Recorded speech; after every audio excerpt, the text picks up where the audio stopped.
It's time for this week's episode of Brandon's Sports Talk, featuring in-depth interviews from those who are trending in the world of athletics. And now, here's the host of Brandon's Sports Talk, Brandon Pate.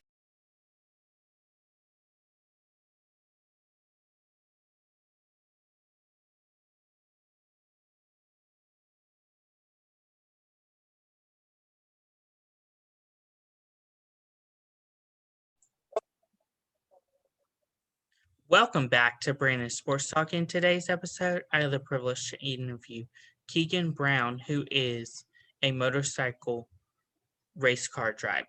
How are you doing today? Very well, very well.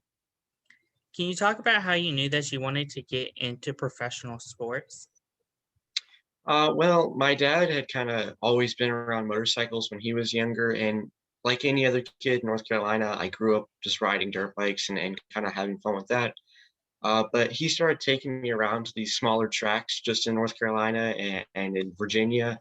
And I think I just kind of got hooked to riding. And ever since I was little, I kind of figured, well, this is something I'd like to go further with. And now I have the privilege to actually call it my career, which is awesome.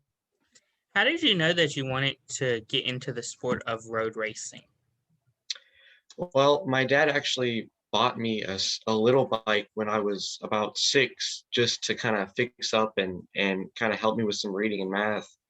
And when he took me to a couple small tracks to kind of ride, and I just thought it was a lot of fun. I thought there was a lot of cool people involved in it too. What are some of the favorite tracks that you've gone to? I have to say that my favorite track is in West Virginia. It's actually called Summit Point Raceway. It's just a track that kind of suits my riding style the best.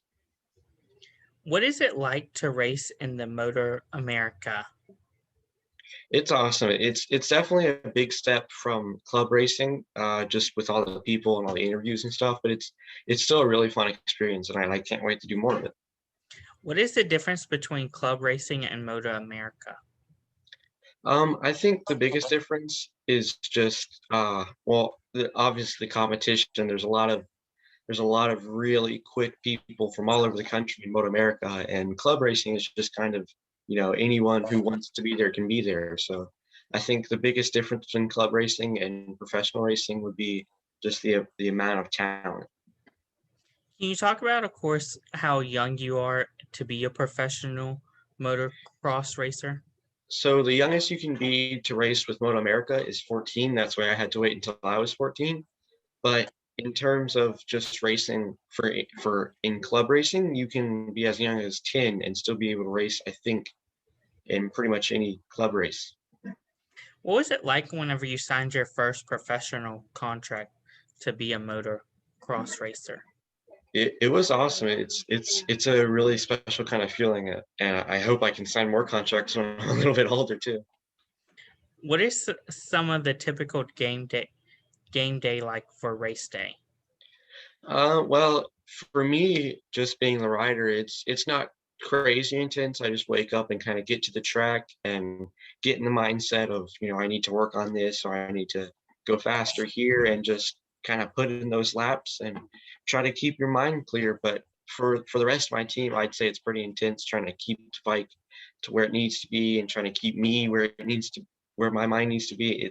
It's pretty intense. It's crazy. Can you talk about, of course, what is going through your mind whenever you're racing? Well, for me, I actually don't like to think a lot when I'm riding. If I start thinking, I start missing my points where I need to be. So when I'm riding, usually I'm either thinking about where like just riding, kind of what I can improve, or just not thinking at all. Who are some of the racers that you've looked up to in the racing community? I'd say one of the racers that I look up to most in Moto America is a guy by the name of Josh Heron. He's been riding ever since I was little, professionally, and he's just a really great guy, and he's gone really far with racing, and he's still doing really well. So I'd say that's kind of what I want to be, and I really look up to him. Of course, knowing you're 14 in the future, do you foresee yourself getting, once you're able to drive and stuff, getting into NASCAR? Um, I'd say once I'm able to drive, I'd love to be able to go on racing, but NASCAR has never really been my thing. I love to watch it, but I don't think I ever foresee myself riding or driving in a series like that. What would be the highest series you would go up to? What was that? What would be the highest series you think you would go up to? Well, for me, I'd love to go to the highest, which is MotoGP. That's actually just, the biggest in the world. They go all over the place. And I'd love to be able to make it up to that series, but I don't feel like I have to. I think the highest I really want to get is to World Superbike, which is kind of like MotoGP, but it's production-based motorcycles, so it's not like bikes that are built to race and only to race. So yeah, I'd love to make it to World Superbike, but if I can, I'd be more than happy to ride MotoGP. Of course, with your age, what is it like to race professionally, but then you obviously are too young to have a driver's license? So, what is that feeling like? It's crazy. It's kind of funny. I can race at over 130 miles per hour, but I couldn't drive to McDonald's if I wanted to. It's really weird, but racing is really different. Racing a bike is really different from driving a car. And in some ways, I actually think racing a bike is safer. We're all going the same way. We're all wearing special gear. We're all on special pavement. So it's weird, but it is what it is. I can't wait till I can actually drive myself to the racetrack. What is some of the gear that you wear on race day? So every racer has to wear a leather suit which has padding inside, and some suits will just be leather, but most of the professional ones are either kangaroo or stingray, and my suits are a mix of kangaroo and stingray. And but we wear special boots which are also leather, and they have some of them have some metal and plastic, and then our gloves are just kind of kangaroo and stingray again, but they have some special padding on the knuckles and on our palms. What was it like the first time you put on your race uniform? It was crazy. I think my first ever suit, I got it when I was 7. It was that when you're little, the suits don't fit really well, but it's still pretty cool to slip in to a little suit and go out and ride. But nowadays, it's kind of just second nature to me. I just slide on my suit and ride. So I honestly don't remember. It's been so long. What is the feeling like whenever you have sponsorships on your race uniform? It's crazy. There's definitely, it's cool to have that behind you, but it's also a lot of pressure because, if you don't really go out there and perform your best, you're going to have people that are supporting you that to let down. So I think it's really cool to have that, but it's also, a lot of pressure. What is the average time you spend whenever you get prepared for a race? For me, I like to have like a good 30 minutes before race day just to get into that mindset and get stretched and get ready. But I think, it varies for every rider because we all have different ways to get ready.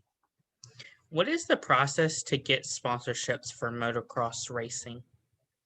Um, well, for me, it's just been, reaching out to a lot of companies and kind of getting my name out there because for a lot of people, motorcycle racing is pretty unknown.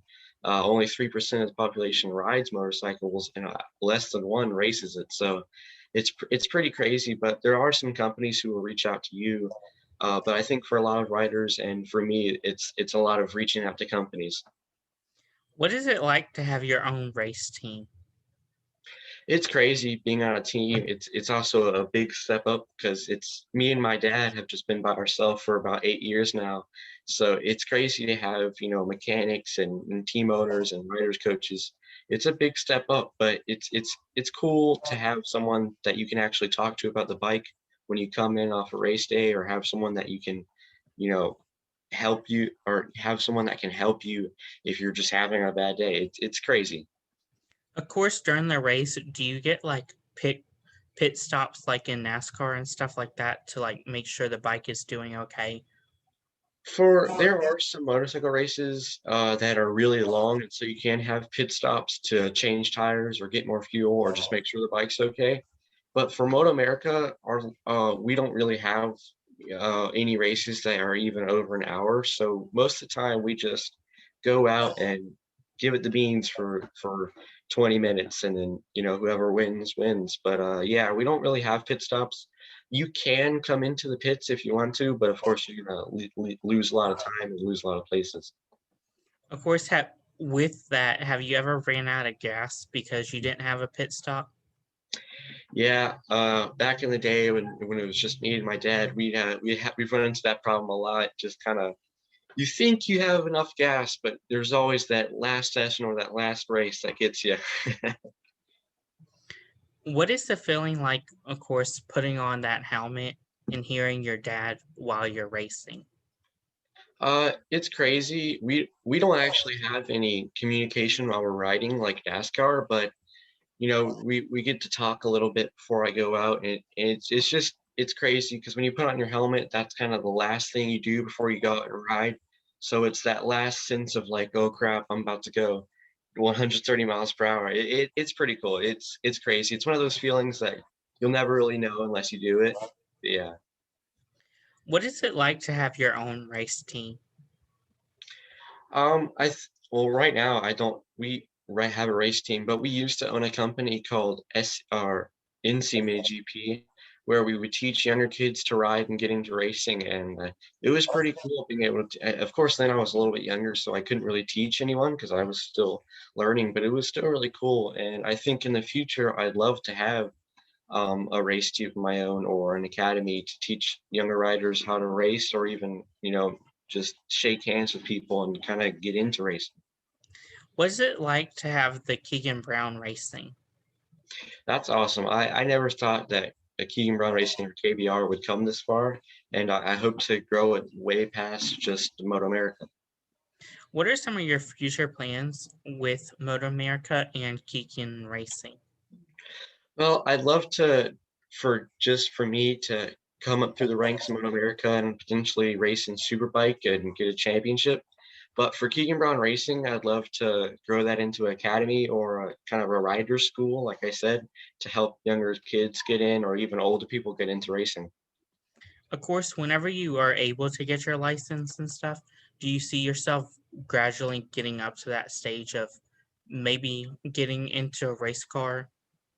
Maybe not on the like NASCAR level, but like kind of independent like you're doing now. Yeah, I mean, obviously, I think when I can drive, that's going to be in my ear since I just love racing. I think I'll definitely end up getting a car around the track eventually. But in terms of like actual car racing, I don't know. That's for me, just being in motorcycle racing, that sounds like another thing I have to pay for. So I don't know. The future is the future, and there's no way to really tell what's going to happen. So you never know. Of course, for my listeners that don't know, can you talk about how expensive it is to get into racing and stuff?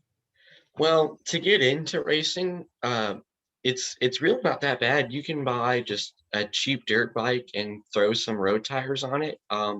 But the professional level, it's definitely really pricey. For me, I race for a team, which right now, since I'm in Junior Cup, is pay to ride.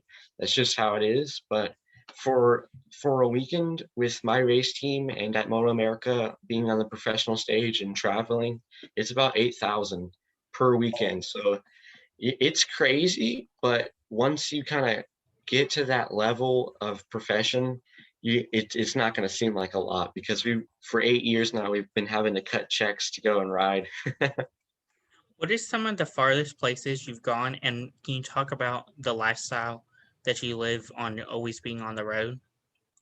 So I think the farthest place we've ever gone with racing has been California. But with Moto America, you can actually go as far as Washington State, and then we actually have some races in Virginia. So we cover pretty much all of the U.S. It's crazy. But as far as lifestyle for me, last year we were on the road almost every weekend, which is crazy. It definitely takes a toll on your mental health. Like you get to miss a lot of opportunities like going to hang out with friends or just like being at home playing video games. But there's also it's just a really cool experience being able to just go out and do what you love almost every other day. But right now we're not getting to ride as much because Moto America rounds are, I think, like 3 weeks. Every 3 weeks there's a race. I'm not sure. and we're not able to go to all those races since it's just my first year. But in between those rounds, I'm constantly working out, constantly, shaking hands with people, talking to people. It's crazy. Can you talk about, of course, with being so young and still in school, how is the difference of balancing being in school, having a social life in school, and then being a professional racer? It's definitely hard. I think the biggest thing with me is I'm just on the road so much. I can't really hang out with everyone. But I honestly, I'm still in public school, so I still I get to do a lot of the things that I guess normal kids would get to do. I still get to go out and hang with friends. I still get to talk to people, and I just went virtual. Well, the school year's over, but towards the end, I did actually get to go virtual so I can go and ride, but still do school. But up until then, I've just been going to school normally, and I plan to do that in the future if COVID doesn't mess it up. But yeah, it's hard to balance, but I get it done. Do you foresee having more people on your team? Yeah, I'd love to actually grow my own team and have multiple mechanics and even multiple riders. What is something that you learn now that you didn't know before getting into racing? I think the biggest thing that racing has taught me, besides obviously riding and all those skills, has just been talking to people. Before I started racing, I was super shy, and like if someone would come to talk to me, I'd hide behind my dad. But nowadays, I mean, I'll go up to talk to people. And there's talking to companies and CEOs of actual companies. It's really crazy. I think I've come so far with just communication with racing. Can you talk about, of course, the process of being your own PR? It's crazy. And my dad actually helps me with a lot of this stuff because I don't have a credit card or anything. I can't pay for anything myself. So he handles a lot of the emails and a lot of the stuff, but I still reach out to a lot of people and a lot of companies on my own. And it's crazy. It makes you feel a lot older than you are.